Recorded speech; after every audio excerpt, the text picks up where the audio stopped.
I was going back and forth to my family doctor with lower back pain for probably a year and a half. And every time I would go, he would say, oh, it's just, you're getting older, you're getting arthritis, you're getting this, you're getting that. It just kind of never really did any exams or any tests or anything. And I went in for my physical, and when I went in for my physical, he did an exam, and I told him that I had been having some problems. And he said there was a very large cyst that he could feel. So I went and had a scan. When I woke up, my husband was standing there with the doctor, and I got the news that I had ovarian cancer, stage 3. It was very hard. I did not believe it. I thought that I was going to go in and I was going to have this thing removed and I was going to go home and my happy life was going to go on happy, and it was a startling change for our whole family. And one night I was laying in bed and my husband came flying in the bedroom and he said, I just saw the place we're going to. There was this commercial on TV for CTCA, and he said, I'm calling there. I think that's the place we're going to go. And so that's where we ended up. He called the next day and everyone was wonderful on the telephone. Everyone was great. They got insurance, they got everything all taken care of within a day or so, and we were flying out the following week. I'm afraid to fly, so I didn't know how I was going to do on the flight. I did fine.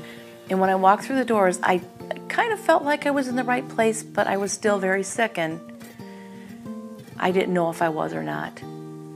And probably a couple hours later, a lady from pastoral care came down and she asked if she could pray with us.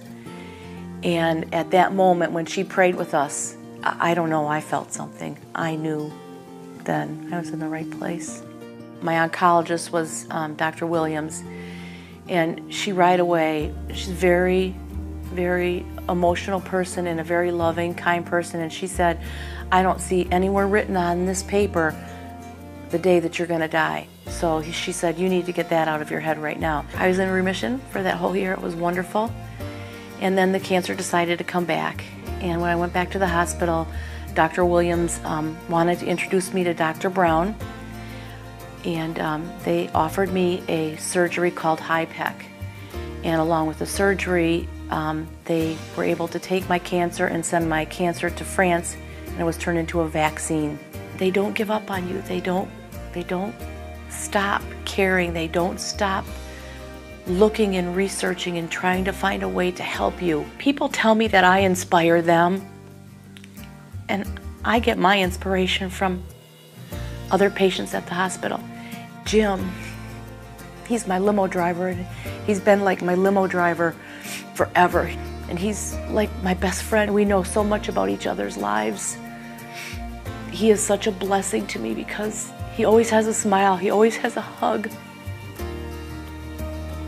To my doctors and my caregivers, I can just say thank you. Thank you for my life. Thank you for giving me my life back, for saving me not once but twice now. Just thank you.